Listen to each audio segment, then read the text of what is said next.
All right, we're gonna start in a minute. So everybody, we still have some people logging on, but we're gonna get started at 7 so that we could end on time. Sounds good.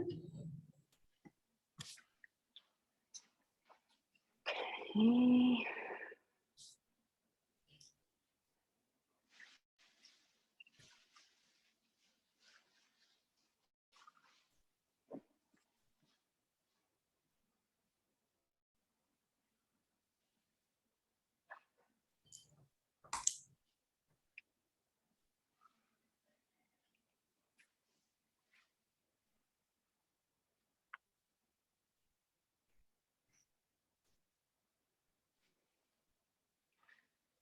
Okay, we're gonna get started. I like to start on time. So for whoever's here on time, thank you.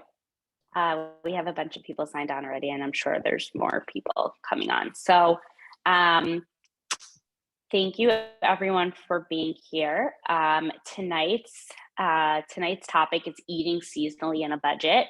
I think this is a really great topic because I think when we hear the words, seasonally or organic, what comes to mind immediately is, more expensive or, not as affordable. So I really want to kind of explain what actually seasonally eating is and how we can do this a little bit more affordably. So, so thanks for coming, and I'm gonna move forward. Okay, 1 second. Okay, there we go. So we are going to obviously introduce myself, introduce our moderator, Brianne, Fair Meals, and then we're going to talk a little bit about seasonal eating, everything we need to know about that, tips for saving money, and then obviously for those of you who have been here before, but we do actually have a lot of new faces tonight, so I'm very excited about that. But for those of you who have been here, I like to always end off with some recipes, just for some, inspiration with what we've spoken about, and for tonight, inspiration for the coming months with foods that are, or produce rather, that are going to be in season. So about Fair Meals. So Fair Meals is a free online platform offering families healthy, simple, and affordable meal solutions. So we want to empower families with the nutrition education, step-by-step recipes, and the budget planning to make healthy meals easy, healthy, and affordable. Health, ease, and affordable are the three umbrellas that everything at Fair Meals falls under. So that is really what our mission is, and our vision is to combat or help combat America's chronic disease crisis by making healthy food an option for every family. I had a meeting a few weeks ago where I heard a really, really interesting and pretty shocking statistic that there was a high school out on Long Island in New York that has the 60% of kids are overweight or obese, which is a pretty shocking number. So, we really want to teach kids about nutrition. We want to empower them. We want to, empower their families. So, everything that we can do, that's what we want to do here at Fair Meals. So a little bit about myself. So I founded Fair Meals to offer nutritional guidance, easy recipes that empower families to eat well on a budget. I received my master's of science in nutrition from NYU, and I'm a registered dietitian and a certified, dietitian. I'm a mom. I'm a wife. I know how difficult it can be to provide healthy meals for my family that they don't, get sick of. So that are also convenient and affordable. So with this resource, I really hope to be able to help families from all walks of life, because everybody really can use some inspiration and can use, this help in this platform. And about Brianne, who is tonight's moderator. So Brianne Garrett is a journalist and editor focused on food, lifestyle, and entrepreneurship, in addition to amplifying Black and Brown voices. She's currently the managing editor for Sweet July brand. Prior to joining Sweet July, she was a reporter at Forbes and the editorial lead for Forbes, the culture community. She's originally from Bayshore, New York, and spent her undergrad years at Boston University, where she studies journalism and Spanish beyond her passion for storytelling, she's a lover of all things food and wine, just not Chardonnay. So that's very interesting. I'm with you on that, by the way. Without further ado, Brienne, I want you to take over. Well, thank you so much for that intro, and thank you for passing the mic. Yeah, I think my bio, including the Chardonnay bit, which, got to add a little wittiness in there, and I'm glad you're with me on that. Thank you for that. Yeah, I'm currently a managing editor at Sweet July, which is a platform. It's a product platform. It's a storytelling platform aimed at amplifying Black and Brown voices, women of color. Specific focuses are lifestyle, entrepreneurship, and really just inspiration. Information and inspiration, I think, is our top sort of priority, or information in an inspirational way. Prior to that was at Forbes. I led our Forbes to Culture community, Forbes to Culture community, which was one aimed at amplifying Black and Brown voices in entrepreneurship. And then I had some time at One Spectator prior to that.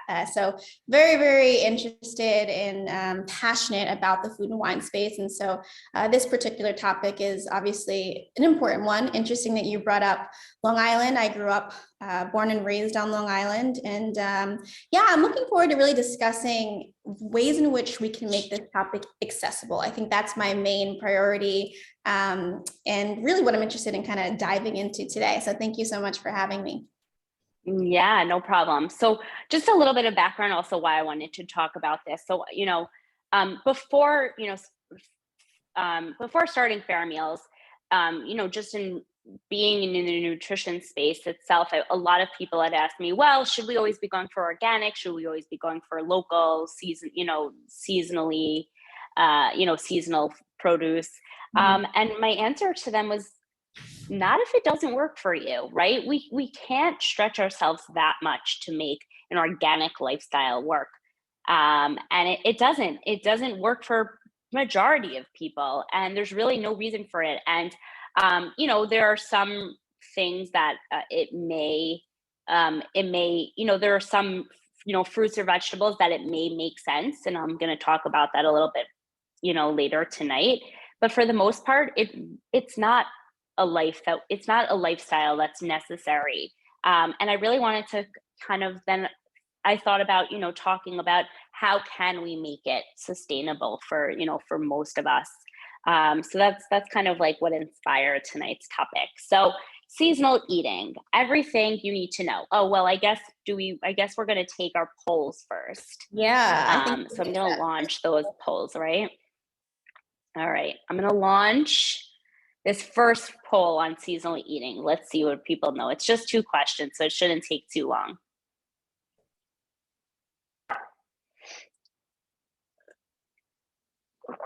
I'm going to give everybody a few seconds or a minute, because I've been told in the past that I don't give enough time to answer the questions. So I don't want to.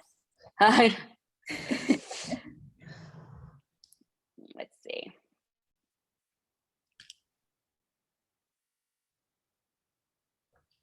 Let's see how much people know already about seasonal eating. Yeah, it'll be interesting. I'm going to give it another few seconds.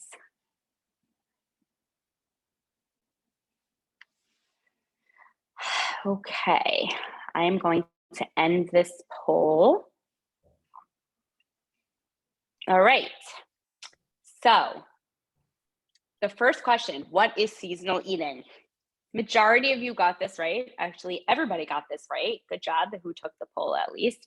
Eating fruits and vegetables according to the seasons. So yes, that is the answer. I tried to trick you a little bit by saying eating fruits grown locally, but vegetables that can be imported. But you guys all saw right through that, so good for you. And what are examples of seasonal foods? For the most part, everybody got that right. A few of you missed herbs, but most of you got fruits and vegetables and herbs. So yes, those are all examples of seasonal foods. Obviously, processed foods are not. Okay, so now we're going to get into it a little bit. So seasonal eating, everything you need to know. So what is seasonal eating? And I'm going to actually ask you, Brienne, before we kind of go into this, when you hear the word seasonal eating, like what, you're in the lifestyle space, I'm sure this comes up, a fair amount. What do you think of when you think of seasonal eating? Yeah, I think to your original point, it really is customizable. Obviously, there are fruits and vegetables. There's produce that's specific to, it has a growing season, it has a thriving season. But I also think there's a lot to break down in the word seasonal. I think everyone lives a life that's dynamic. Their year is dynamic. And so I think the seasonal aspect, at least to me, applies to what priorities you have in that certain time of year. What kinds of meals are you looking to cook? What kinds of needs are you looking to serve as far as your own diet and eating lifestyle goes, that complements obviously the vegetables and the fruits that are in season. So I think it's a very sort of multifaceted answer. And that's why, to your original point, it really warrants customizing to the lifestyle of, 100%. person. 100%. Well, that was a great answer. So I'm glad I asked the question. So now let's go, let's go a little bit into, so what is seasonal eating? So there's 4 seasons, right? We have winter, spring, summer, fall. So eating fruits and vegetables according to the seasons and weather conditions they naturally grow in, right? So there are certain fruits and vegetables that, obviously are not going to grow in certain conditions. And we, shouldn't be getting them all year long, but we are getting obviously things imported from places that they are, that they do grow in. And that's great. And it's kind of, again, what makes the world go round, right? But if we are looking for things that are seasonal, they're really going to be according to the seasons, according to the weather, and those weather conditions. And also the second, I guess, part of that is staying local, right? Focusing on food available in your state and or your local area. So pretty close by, right? We're not looking to go across, state lines, really staying within our state or, close by, right? Like I'm in New York City and we're 5 minutes away from New Jersey, right by the bridge. Staying local will still include, going over that state line right to New Jersey. That's still considered staying local. So it's not, we don't have to really, it's not such a rigid definition, but that's pretty much the definition, right? So something that we can kind of get, not, doesn't take such a hustle and bustle about, bringing them over, something that's pretty easy to kind of transport, pretty locally. To your point about seeking local, how should people who are looking to kind of get their start, how should they go about finding these local sources? And I know you define local kind of loosely, but what is local in sort of the grand scheme of proximity? Yeah. So we're definitely going to go through that, as we go through tonight's webinar. But the best way to, ensure that you're getting local is to, look up farmers markets that are in your area, right? Those are pretty much guaranteed to bring in local produce, fruits, vegetables, herbs, spices, things like that.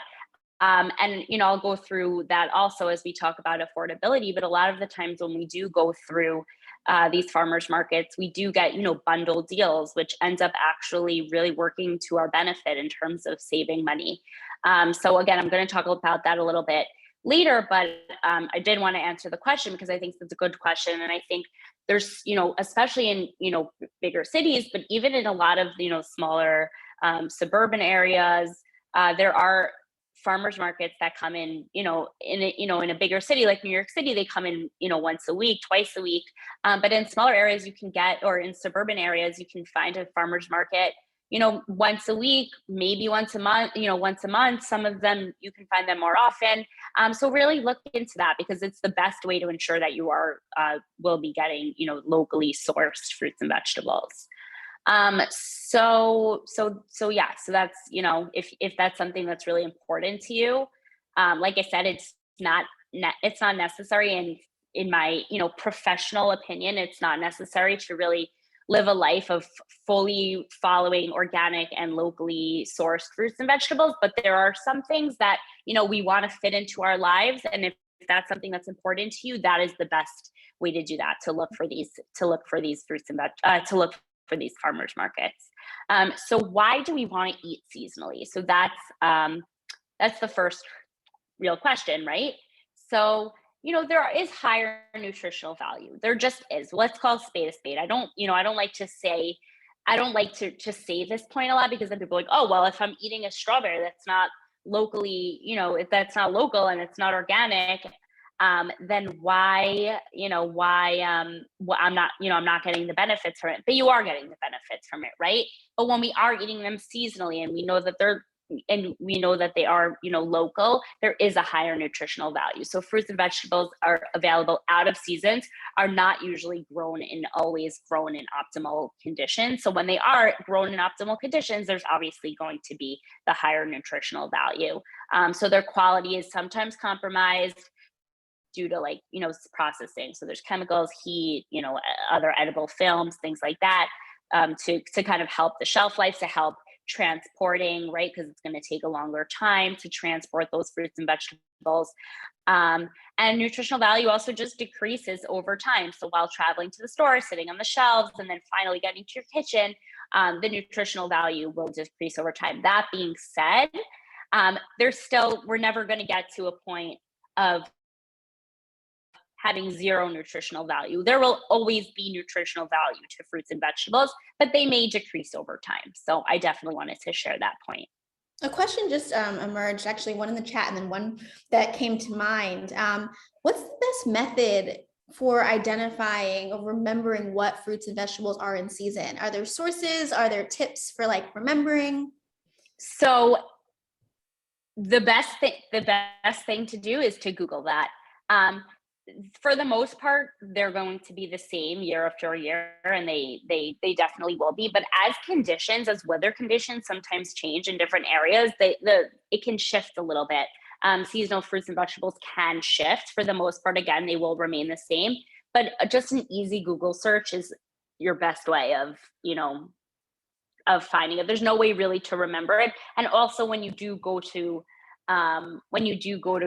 grocery stores, a lot of the time, even just a regular grocery store, right? Not even going to a farmer's market, the things that are up front a lot of the times, and they kind of are, they're kind of oh, it's in your face.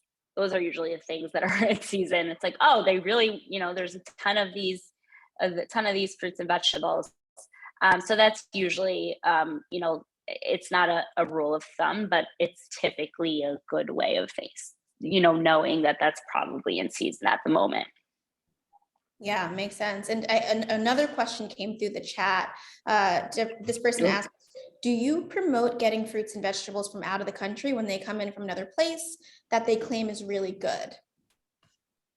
I mean, I don't want to use the word promote, because I think that's, promoting something is saying that that's the only thing that should happen. But I think that, yes, if that is something that fits in your lifestyle, if the cost is right, if, it's going to work for you, then yes, I'm not promoting not doing that. I think that's a better way to answer that question. I'm not going to say, don't ever get something that's from a different country. Excuse me. Yeah, I think. I hope that answers that question. No, yeah, I think a change on the words makes total sense. You answered perfectly. I'll let you proceed. Okay. So why eat seasonally? So environmental impacts, right? So eating with season, so especially locally, reduces our carbon footprint, which, that's all the rage these days, right? We want to do everything that we can to reduce that carbon footprint.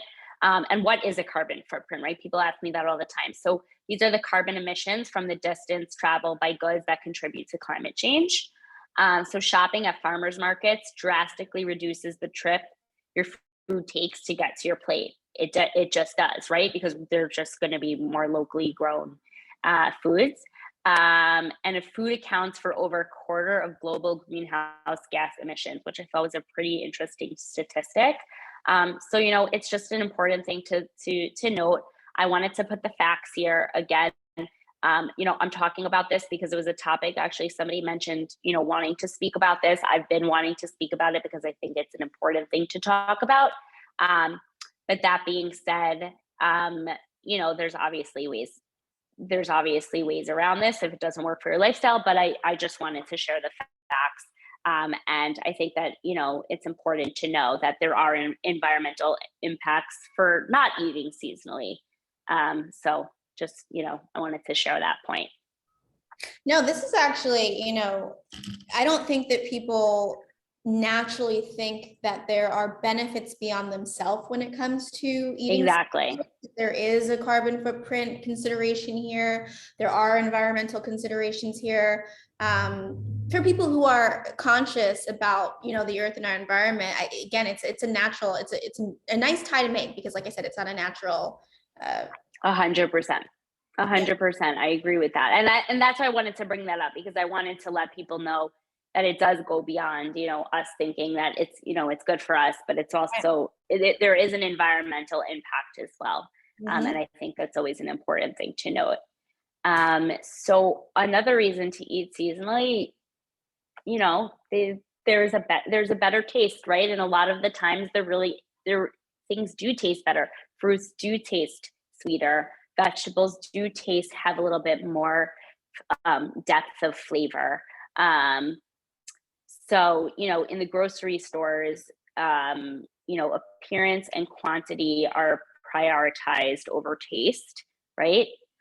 Processing to preserve food compromises taste, and food is forced to grow in unnatural conditions. So those are things we're going to find in the grocery store, and then at local vendors. So food is picked at peak ripeness for the best texture and flavor.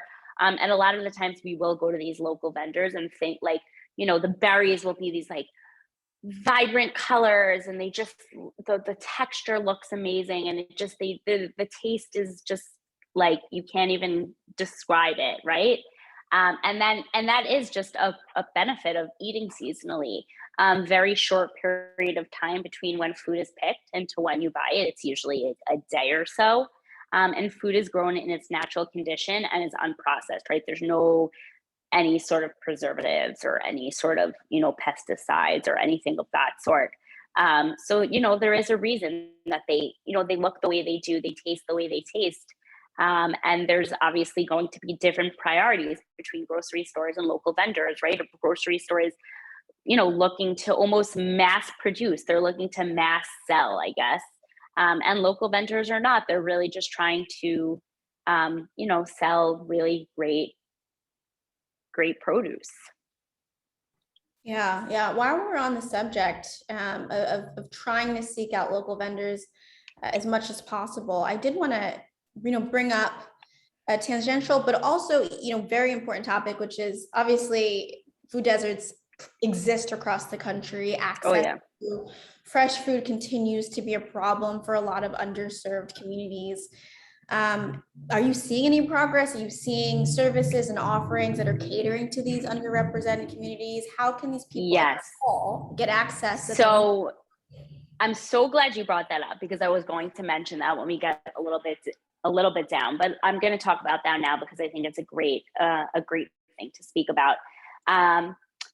There have been, especially, I'm in New York and I see this more, what's going on the ground here, but has been so much good change in terms of, bringing these local vendors to food deserts, or to these quote unquote food deserts. You see them in Harlem, you see them up in the Bronx, you see them in, Staten Island and the lower socioeconomic areas. And you're really where they are considered food deserts.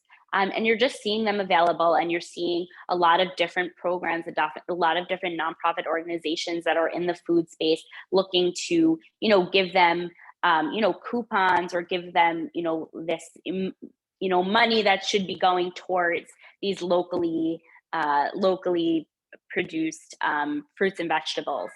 So I'm seeing really, really good change. It's amazing what's going on. There's so many different organizations that are really working and focusing on exactly what you just said. And, especially in these big cities, and I'm sure that it's happening across the country, there's a lot of work that still needs to be done, but there's a lot of work that has been done. And finding local vendors in these areas has definitely been a lot easier than it had been in the past. So really kudos to these organizations, and kudos to the people that work really hard to do that, and to these organizations that are, providing these coupons and providing, providing them with this, I don't want to, I'm going to call it monopoly money here, because it's to make them feel like they're going out to buy it. But it should only be used for these fruits and vegetables in these local vendors. So yes, there's a lot of work, and it's pretty amazing to see. Yeah, thanks for highlighting that. I think that, the most important point is that while tons of progress, there's also an immense amount of work that needs to be done. So I think continuing momentum in addressing, the underserved communities that really, these food deserts that really, I think, continue to seek access. It's important. So I'm glad we touched on that. And we do have another question. I'll kind of sprinkle these in throughout the presentation, keep them coming. Sure. Yeah. In the chat, another person asks, what would you say are the most seasonal fruits and veggies overall? And I'm assuming this question is, are there fruits and vegetables that maybe have longer seasons, or that are universally great to have year round? Do any of those fall into this category? I would say, so I'm going to go through this food guide, and I'm going to say, I'm going to go through these, and it's very hard for me to just like think of, everything that's out there, but I'm going to go through, this New York food guide. And I apologize for anybody who's not in New York, but, it's just, it's anyways, just a good guide to go through. And a lot of different, places, especially on the East Coast, are very similar to this. So, spring, we have things like asparagus, rhubarb, mushrooms, and radish, right? Things like mushroom, we're going to be able to find, pretty year round. We're going to be able to find, pretty good locally grown mushrooms. They're not very, very specific to weather conditions. They're probably going to be, texture wise, the best in the springtime, but we can grow them year round. In terms of, I would say berries also have, they're really, really great in the summer, right? We're getting to that point now, but they last pretty well through the fall. And apples, they say, is a fall, right? Everyone goes apple picking. That's the thing to do. But apples, they're great right now also. So I think they kind of have pockets of times during the year that we can find, really good apples. But I think that that's a seasonal fruit that lasts a pretty long time. So I'm going to use those as the examples, that, it's a pretty long, I would say, season. I hope that answers that person's question. But yeah, this is just a good, guide. There's obviously so many more, fruits and vegetables and herbs that are not in this guide. But I think it's I apologize, I know my computer's spazzing a little bit. But I think this is a very good guide, just to kind of help people understand when are things going to be in season for the most part. And why they taste better at certain times of year. And now you'll probably know why. Yeah, I think to kind of jump off of the initial question and just the whole kind of fluid concept of seasonal eating in general, just curious to know from you, for someone who, we obviously touch on the aspect that fruits and veggies, even if they're not in season, they always are going to have nutritional value, even if it doesn't, measure up to what they would have in season. Is there like a priorities list of, or just like things that people should be keeping in mind if they, want to kind of prioritize how they're seeking fruits and vegetables, and really don't know where to start in terms of seeking the highest quality in season?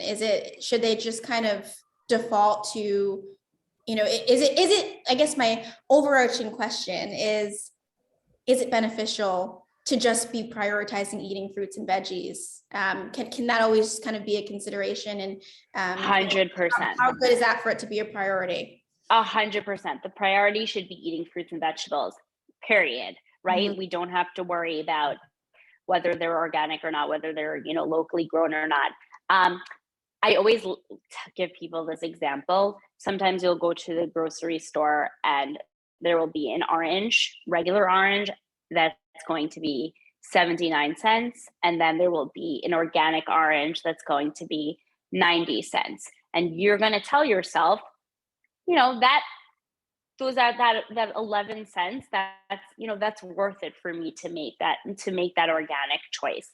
And everybody is going to be different, and as we mentioned before, it's a very, very personal decision. There are times that the price disparity is so crazy, and I would tell, no, of course not. There are people that like to look at the dirty dozen, right? There are certain foods that are fruits, a lot of, let's say like carrots, potatoes, like root vegetables, let's say, that are really in the ground. They're really taking in the fertilizer. A lot of people say like they like to stick to organic and locally grown when it comes to those fruits and vegetables. And there's lists again on Google that you can look up what those dirty dozens are. A lot of the times they also change, year by year or every few years. So it's good to look that up. But I'll tell people if they want to do that, that's fine. But again, if there's such a difference in price, then it's not worth it. Because you're still getting great nutritional value. You're still getting great vitamins and minerals from, not locally grown. So I think I hope that answers your question, but I think that's, what I would say. That's great. Setting realistic goals for yourself and what your budget can accommodate, while obviously continuing to be budget and health conscious is exactly. That makes a ton of sense. Exactly. That, like, there are some people out there that just live a life saying, well, if it's not organic, like, I'm not buying it. And they'll buy things that are, say, organic, and it actually doesn't even really mean anything, because there's like really no difference, and it's all about marketing. And a lot of the times, I'm not going to say so many fruits and vegetables, but so many times you'll see like processed foods that say organic. I'm like, this is not even really organic. And it's just, it gets people, and people, they think they're eating healthier because it says organic. So, it's really, I think, like you said, it's important to just be realistic about it and what actually will work for you. And it's also really important to take a step back and be like, does this actually make sense? Like, is this really organic? Yeah, no, exactly.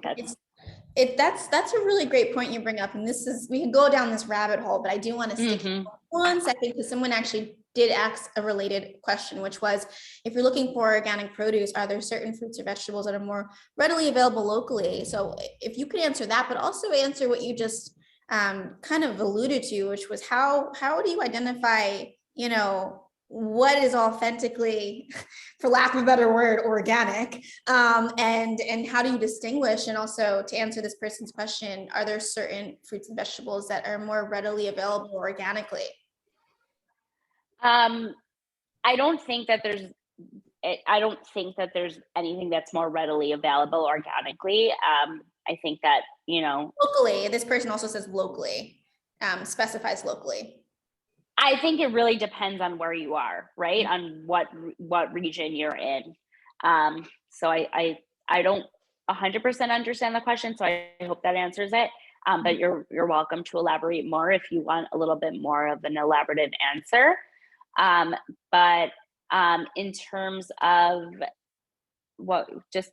ask that one other question. Oh, how do we know if something's organic? Yeah, your point. It's pretty easy. It's pretty easy to get that seal that says something organic. And it's a lot of it is marketing. And there are processed goods out there that say organic, and you have to tell yourself, why does this say organic? It's so that they could, bump up that price a little bit. And a lot of the times that's what it is. And I'm not going to say necessarily that's what it is for fruits and vegetables, although it can be. But, like, you'll go into the freezer section and you'll see something that says organically made waffles, frozen waffles. Like, that's not necessary to buy, right? The difference between that and a non-organic frozen waffle is probably going to be a pretty big price difference. And maybe the wheat was the tiny ingredient in there was, organically, locally grown, and that's how they were able to say, oh, this is organic. So I think it's really important to kind of ask yourself these questions instead of just saying, oh, it's organic, this is healthy. And that's like a lot of people think, something's organic, it's healthy, and it's just, that's not the case, right? Because when we talk about fruits and vegetables again, right, not everything needs to be organic in order to get nutritional value. We're going to get so much value, so many vitamins and minerals and nutrients out of, fruits and vegetables that are not necessarily organic. So I think, I think again, these are all questions we have to ask ourselves and say, are we getting played by marketing companies? As always, as we always should, proper discernment. Definitely a good skill to have. Exactly. Okay. So now we're going to talk about the budget. So tips for saving money while eating with the season. So there are misconceptions that it's expensive, it's unrealistic, it's difficult. And there are times that it can be, but I'm really here to show you, why these are necessarily misconceptions. So, expensive. So seasonal eating is a budget-friendly way to shop for food. Unrealistic. There are many different options when it comes to eating seasonally, and we're going to talk through what some of those options are. And seasonal eating is simple once you know the basics, right? And once you kind of tell yourself what's worth it for you, how can I personalize this? It's not so difficult, and it will make sense, and it will kind of fall within your budget and what makes sense for you monetarily. So affordability. So frozen is your friend. So people laugh at me when I tell them that frozen fruits and vegetables can be seasonal, and a lot of the times they are. So I've spoken about this numerous times in so many of my different webinars, but frozen fruits and vegetables are actually picked at peak ripeness, which guarantees optimal nutrition content all year. So they're picked when they have the best texture and the best taste, and they're really, really ripe. So I think, it's really important to remember that. So, there's fruits, so there's berries, peaches, mangoes, bananas, whatever, anything you really can find, and obviously all of the different vegetables we can find.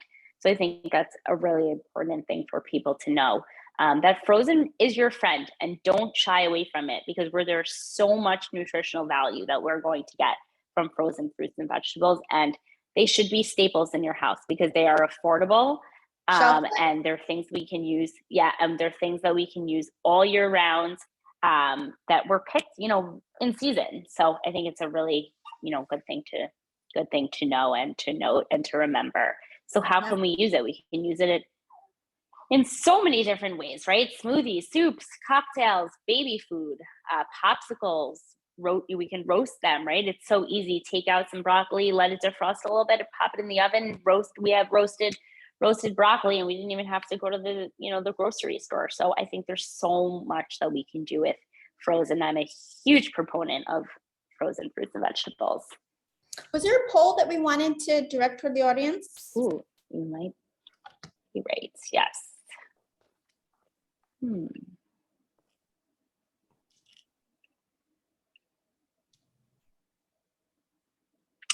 Yes, and I answered the question already. I am sorry, guys. I think we're going to skip it because unless we test everybody and see if everybody was listening. It was a good test.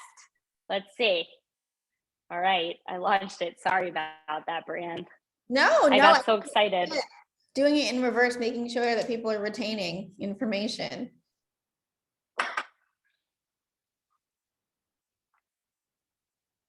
Well, for so far, whoever answered the question got it right. So everyone's been listening, which I'm really happy to hear, or see, rather.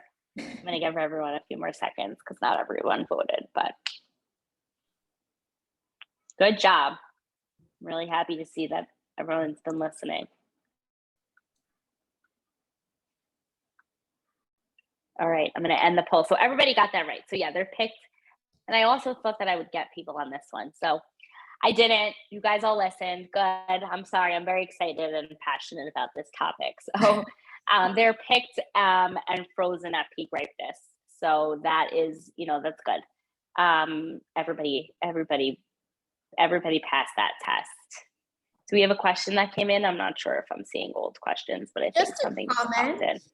just comments on the questions, and someone said never would have known. Amazing to hear that regarding the frozen fruits and veggies. So clearly, people, the sort of benefits of frozen food, it's not frozen vegetables and fruits specifically, it's not common knowledge. So I think it's an important point to bring up. So I'm glad we touched on it.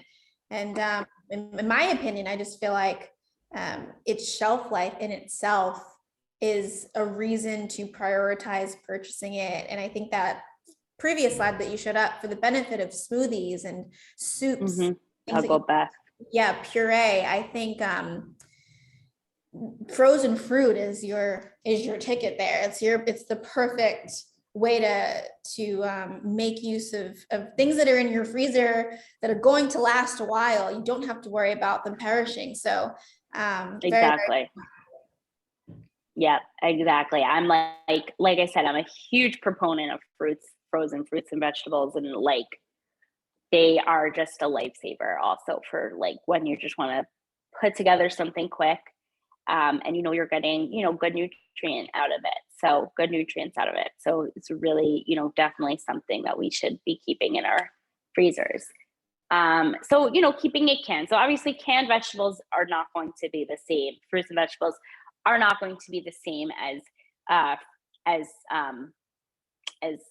frozen fruits and vegetables, but they go through a preservation process to ensure freshness and nutrient density. We're still going to be getting some some nutrients from this. They're obviously also affordable. Fruits and vegetables that are in season, we're going to get, good tasting fruits and vegetables. And there's obviously really good ways to use them, right? So things like in sauces, chili, jams, soups, pickles, purees, let's say we're using for an elderly person, or we're using for a baby. They're definitely good ways to use it. And, we can find seasonally appropriate fruits and vegetables that are canned for obviously very, very affordable, also have a good shelf life. So I really wanted to bring that in because, there's still ways to eat, those fruits and vegetables seasonally for very affordable and use it in these ways, right? I'm not saying we have to take out a canned fruits and vegetables and just plop it on a plate the same way that we would maybe frozen, but we can use them we can use them for these methods, and I think it's a good thing to remember. And another sort of tangential point, freezing meals like chilies and soups, they hold so well. Oh my gosh, I think the chili, its flavor only gets more refined as you freeze it. So I agree. And soups too. Soups, something about frozen chicken soup. I don't know what it is, but the broth just gets better in the freezer. Yeah. So, all really good ways to use canned fruits and vegetables. So what seasonal eating is not, right? So going to the grocery store is, that's not going to be. It's most of us shop at supermarkets where all or most of are available throughout the year. So buying watermelon in the winter, sweet potatoes in the summer, right? If we're buying we're buying watermelon in the winter, it's usually, that's not going to be seasonal, but we can find them. We can still find them, especially in this country, we can find them, pretty available all year. But that's obviously not going to be, that's not seasonal eating. I like to talk about this also. So buying in bulk, and this also goes back to a point that I made earlier about going to farmers markets or some of these local vendors. So before I go to that point, I'll just read through this slide. So local produce is often much more affordable because there are no costs related to travel and import. So buying in bulk reduces prices even further. So that's going to be specifically for we're not going to see that as much for, things like fruits and vegetables, but nuts, by the way, nuts and seeds are things that we can locally buy as well. And we're going to see that a lot of the times, locally, produced or grown nuts and seeds will be less expensive, and buying them in bulk even more so will be less expensive. So those are great things to buy in bulk. especially if they're things that we use a lot in our homes. So storage tips, so buy them unshelled. That's gonna keep them fresher for longer. Use airtight containers. And keep them in the refrigerator or freezer. A lot of people don't know that, but keeping nuts and seeds in the refrigerator, or specifically the freezer, really, really keeps them for a long time. So we make a little like nuts and seeds crunchy topping for salad, and we'll make them and put them in the freezer, and they last a really long time. We eat them pretty quickly because they're delicious and addicting, but they last a long time. So buying these things in bulk also just will really help save money and will be more affordable. But then going back to what I mentioned before regarding more fruits and vegetables.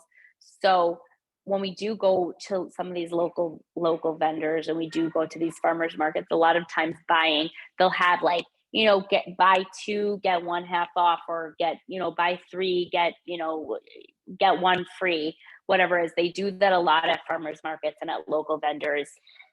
So, there are ways to save, and it's good to kind of scout that out in some of those local vendors as well. They want you to buy in bulk. They want you to get, because they don't want to waste. They don't want to waste those fruits and vegetables. So I think it's a good thing to just realize that is available. So it can be more affordable in buying in bulk. And then I just really wanted to bring this up because these were services that I learned about in graduate school, and I've seen more and more of them around. I've seen a lot of these the food truck, these delivery trucks around the city lately, and it really makes seasonal eating easy and a lot more affordable. So there are some services that are called, and these two in specific, but there are a bunch more like this. They're called Imperfect foods or Misfit markets. And what these foods are, what these specifically these produce, let's say, are a lot. Misfits markets, I think, is more than produce, but Imperfect foods is typically produce. And these are, fruits and vegetables, let's say, that are banged up and bruised, and they're just not things that they want to put on the shelves. And they may be misshaped and like look a little bit weird. But people can actually, sign up for these services and get, seasonally, or locally grown fruits and vegetables delivered to them for really, really affordable prices, because they're getting things that are, beat up or bruised, or, not the perfect shape or not the perfect size, or whatever it is. But, who cares? It's still going to taste good, especially, who cares if you're eating it that way, but especially if you're planning on using it, for cooking or things like that, even more so, who cares? And I think that these are great delivery services. Like I said, I learned about this first in graduate school about 5 years ago. And I've just seen more. I saw a delivery truck for Imperfect Foods a week ago. And I saw another one the other day. I'm seeing more and more of these services. And it's pretty amazing to see, because, if you look through the websites, they're really, really affordable services. Relatively affordable services. And for people who do want to make, some changes in terms of, locally eating more locally grown fruits and vegetables, or, foods for that matter, they're really great options, and they're things that you should look into. So I wanted to bring that up. Good. I think it's a great point to bring. I think very, very, very smart concepts here. I think they like the tagline there for thoughtful eaters, people who are willing to look past the imperfections and recognize that they still have the same value as the pretty, perfect options that are found in stores. So very, very smart concept.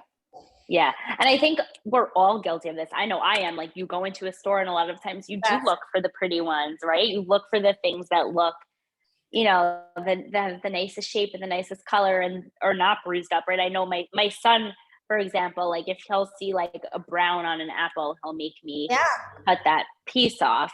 But, maybe for a little kid, then Imperfect Foods may be a little bit much. But, all jokes aside, it's really for people who really just realize that it's still good. It's still, there's still, all of these nutrients. It's going to taste delicious, Right. and can kind of look past the imperfection of these foods. Yeah. It's an amazing service. Yeah. A lot of times we associate appearance of a particular fruit or vegetable with taste, which I think Yeah, based on these services is typically not the case. So it's great because the grocery yeah, store, I'm guilty of it too. You kind of look for looks best because your mind is naturally thinking, okay, if I'm picking out, this is the freshest, this is the exactly, best tasting, which is not always the case. So love it. exactly, exactly. So how does it work? So these delivery services are able to supply quality produce because of minor imperfections, like I said, so different sizes, harmless markings, or surplus of products. Obviously, they're not giving anything that's like harmful or has anything that's not going to be good for you, but just things that, they know people like us, like Brianne and I will go into the store and say, would probably look past it. But no, for real, it's an amazing, amazing service, and I'm like I said, I'm all for it, and I tell a lot of people about these services. So they're affordable, they're sustainable, they're convenient. A lot of times they deliver right to your door, also, so really, really convenient. And yeah, I think like I said, I think they're really, really amazing services, and I think everybody should look into them. Um, so I don't know if anybody has any questions before we go into recipes. I'm happy to take some of those questions. Otherwise, we can go through the recipes. Feel free to put in some questions. We have a few minutes left, so I'm happy to go through these, and we can take some questions. And yeah, but so our recipes. So the inspiration for the coming months, and I think I always like to put recipes into all of my webinars, but I think for tonight's webinar, they're really an inspiration for the coming months because, people always don't, sometimes people, they want to they want to eat in season, but they don't really, they kind of bored of, they're, especially if, things are really in season and they're buying it all season long, they kind of get a little bit bored of just making things the regular way. So what are some things that they can do with these, different fruits and vegetables? So a strawberry rhubarb crisp. I love this. I think strawberry and rhubarb, for some reason, they really go together, I think, because rhubarb's a little bit tart. There's like a little bit tartness to it, and the strawberries really kind of bring a good sweetness to that. So, here are the ingredients. So strawberries, some rhubarb, lemon juice, rolled oats, and maple syrup. You can use honey if you want to instead. Coconut oil. You can use regular oil as well. Coconut oil, it has a little bit of it brings a little bit of that flavor to it, but you can use a more neutral oil, and some cinnamon. And then you're going to, obviously chop that up, put it in a pot, and that's kind of going to bring out the sweetness of both of those fruits. Add the lemon juice, the maple syrup, put it all together, top it with some oats, some of the maple syrup, put it into an oven for about 20 to 25 minutes, and it's a great dessert. Serve it with some ice cream if you want. And it's really, really delicious. And it's a great way to use strawberries and rhubarb, which are both going to be, seasonally appropriate fruits that we're going to be seeing, as these summer months come. I'm so excited for summer. Strawberry rhubarb is just such an exciting thing to me. It's so light and fresh and just a really great summer dessert.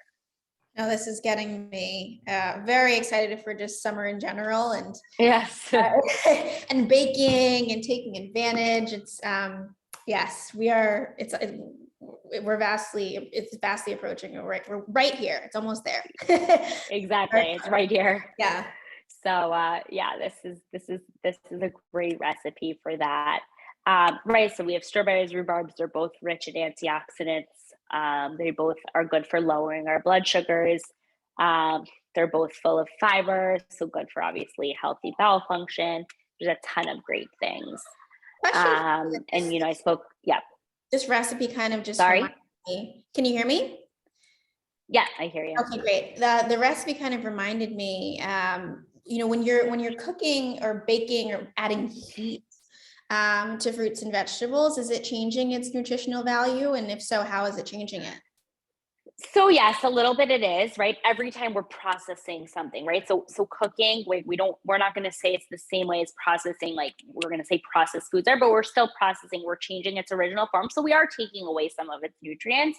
Yep. But like I said, there's still going to be nutritional value. You're still going to get a lot more nutrients from the rhubarb and the strawberry than we are from a chocolate chip, right?